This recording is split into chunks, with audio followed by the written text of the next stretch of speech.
Hello students, next देखेंगे example number 4 क्या कह रहा है। टू कंस्ट्रक्ट अ वॉल, एक वॉल है जो कि 25 मीटर लॉन्ग है। 0.3 जो है उसका थिकनेस है, और हाइट जो दे रखा है उसका कितना दे रखा है, 6 मीटर दे रखा है। एक वॉल इमेजिन कर दो। ठीक है सर,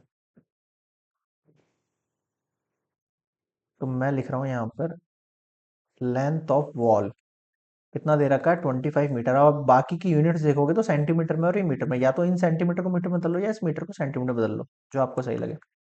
25 100 सेंटीमीटर हो जाएगा, क्योंकि 1 मीटर किसके इक्वल होता है, 100 सेंटीमीटर के इक्वल होता है। मल्टीप्लाई कर दिया ना, लेंथ ये हो गया। अगला देखो,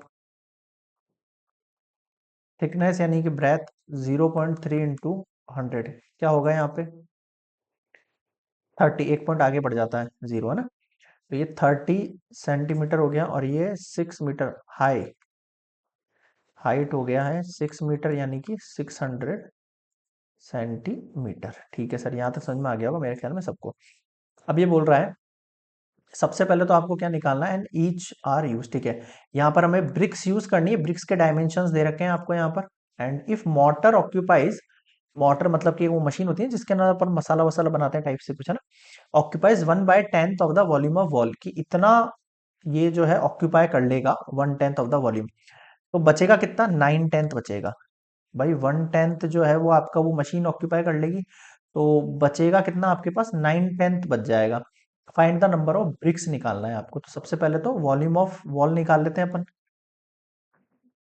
वॉल्यूम ऑफ वॉल कितना निकलेगा, length into breadth into height, 2500 into 30 into 600। ठीक है सर, मल्टीप्लाई कर लें इसको, कर लो सर।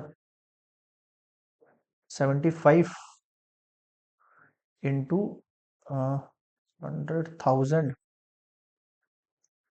ठीक है सर, अब मल्टीप्लाई करो।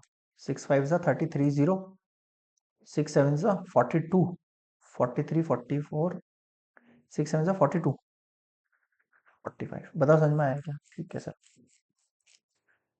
अब आगे देखो कितने जीरो बच गए, ये 3 और ये 3 0। ठीक है, यहाँ पे लगा देता हूँ मैं सेंटीमीटर क्यूब। याद रखना यूनिट्स का थोड़ा सा ध्यान देना आप, यहाँ पर सेंटीमीटर क्यूब रहेगा, क्योंकि हम वॉल्यूम की बात कर रहे हैं।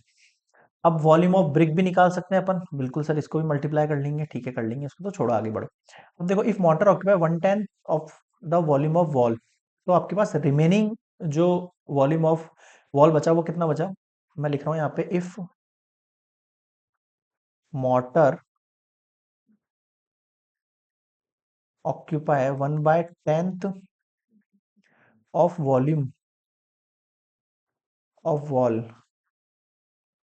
Then remaining volume is, remaining volume कितना बचेगा इसका, 9/10।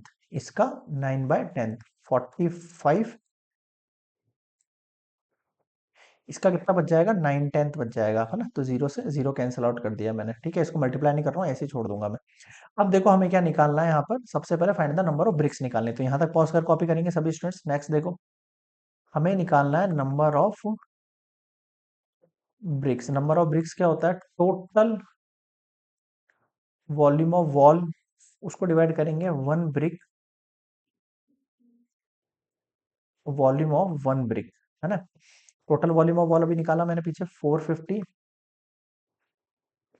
000, एक जीरो बच गया शायद, हाँ एक जीरो और है, इंटू 9 अपॉन वन। वॉल्यूम कितना हो जाएगा, ये देखो 25 इंटू 15 इंटू 10। एक जीरो से एक जीरो चला गया।